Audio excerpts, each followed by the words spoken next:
ધારાસભ્ય શ્રી ચૈતરભાઈ વસાવાની જે જામીન અંગેની સુનાવણી હતી, હિયરિંગ હતું તારીખ 13/8/2025ના રોજ. તો મિત્રો, હું તમને લાઈવ અપડેટ અમદાવાદ હાઈકોર્ટથી આપતો રહીશ. જેમ જેમ મને લાઈવ અપડેટ થશે તેમ તેમ હું તમને લાઈવ અપડેટ આપતો રહીશ મિત્રો. તો મારા ચેનલ પર બન્યા રહેવું અને ચેનલને સબસ્ક્રાઈબ ના કરી હોય તો સબસ્ક્રાઈબ કરી લેવી, કેમ કે ધારાસભ્ય શ્રી ચૈતરભાઈ વસાવાનું હું લાઈવ અપડેટ આપતો રહીશ.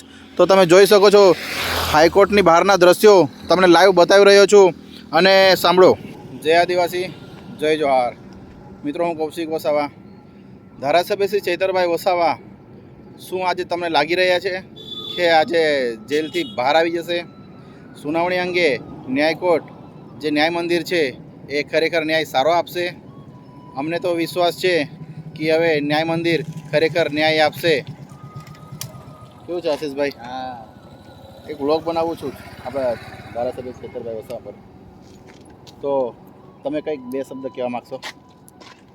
આ તો શું કહેવાનું, આ સરકાર છે તે કંઈક કેવું લાગે છે આ ધારાસભ્ય શ્રી ચૈતરભાઈ વસાવા આજે એમની જામીન અરજી જે સુનાવણી છે જે 50મા નંબર છે અને એમનું છે 41મા નંબર પર રિસેસ પડી છે, 1:45 અને 2:30 પાછી ચાલુ થશે કોર્ટ. અને જે બીજો સેશન છે ને, બીજો સેશન, તો એ બીજા સેશનના 22 કેસો છે તે પૂર્ણ થશે. ત્યાર પછી આપણો જે સેશન 1નો 42મા નંબર પાછો ચાલુ થશે. તો શું લાગે છે તમને કે ચૈતરભાઈ વસાવાને કેવું ન્યાય મંદિર જે હાઈકોર્ટ છે તે ન્યાય આપશે નિર્દોષ માણસને? આપે તો ખરા જ ને. હવે નિર્દોષ છે એટલે પછી શું કરવાનું? કેમ કે નિર્દોષ માણસ છે એટલે જામીન તો આપવી પડે, કેમ કે આ આપવી બહુ પડે. ટાઈમ થઈ ગયો. કેમ કે મારા ખ્યાલથી 3 તારીખો લંબાઈ ગઈ છે. આજે મારા ખ્યાલથી આ 3જી તારીખ છે, બરાબર? તો ધારાસભ્ય શ્રી ચૈતરભાઈ વસાવા નિર્દોષ માણસ છે, એમને ખોટા કેસોમાં ફસાવવામાં આવ્યા છે. હું અગાઉના વિડીયોમાં પણ કહેતો જ આવ્યો છું મિત્રો કે ચૈતરભાઈ વસાવાને ખોટા કેસો કરીને ફસાવવામાં આવ્યા છે. તો એમને હવે વહેલી તકે જેલ મુક્ત રિહા કરે. કોર્ટને અમારી નમ્ર અપીલ છે કે ધારાસભ્ય શ્રી ચૈતરભાઈ વસાવાને આજે સુનાવણીમાં જે હિયરિંગ છે એમનું તે સારું આપે એવી અમારી બધાની આશા છે. કેમ આશીષભાઈ, બરાબર ને? બરાબર. તમે એમના સમર્થનમાં છો ચૈતરભાઈ વસાવાના? હા હા, તો સમર્થનમાં ના પહેલેથી જ આપણે પહેલેથી જ, હે ને? ચૈતરભાઈ મતલબ કે તમે કોઈ વખત એમના ટચમાં આવ્યા છો? કોઈ વખત એમની મુલાકાત થઈ છે? હા, મુલાકાત થઈ જાય ને. રાજપીપળા આમ તેમ આવી જાય છે. બરાબર. રૂબરૂ મુલાકાત તો તમને ધારાસભ્ય શ્રી ચૈતરભાઈ વસાવાનો સ્વભાવ કેવો લાગ્યો? હવે બહુ સરસ છે, કેમ કે આપણા આદિવાસી માટે બધું બોલે છે ને કરે છે, એટલા માટે સારું છે.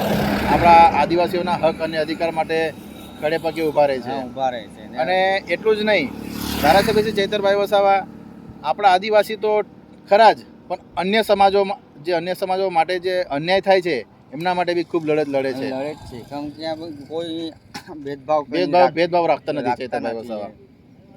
તો મિત્રો, આપણે એટલું જ જોવાનું રહ્યું કે ધારાસભ્ય શ્રી ચૈતરભાઈ વસાવા ને આજે કોર્ટ ન્યાય આપે એવું અમે ઈચ્છીએ છીએ. જય આદિવાસી, જય જોહાર.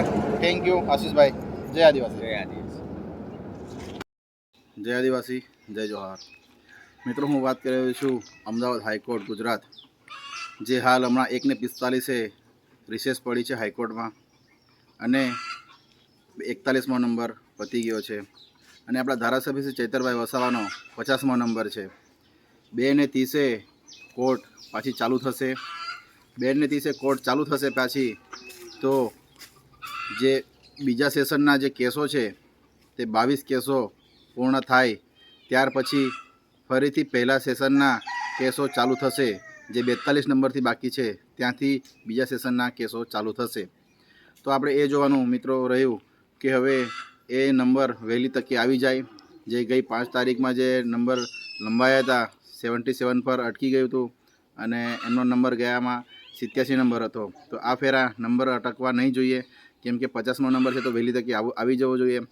અમને અંદાજો છે, આશા છે કે 4 વાગ્યાની અંદર એમની જે હાઈકોર્ટ અંગે જે જામીન સુનાવણી છે તે 4 વાગ્યા પહેલાં થઈ જાય એવું અમે ઈચ્છીએ છીએ.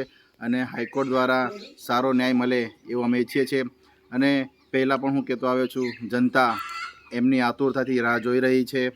તો હું આ એક વિડીયો એટલા માટે અપલોડ કરું છું યુટ્યુબ ચેનલમાં મારી, કે તમને પલ પલ હું ન્યૂઝ ખબર તમને હાઈકોર્ટથી આપતો રહું.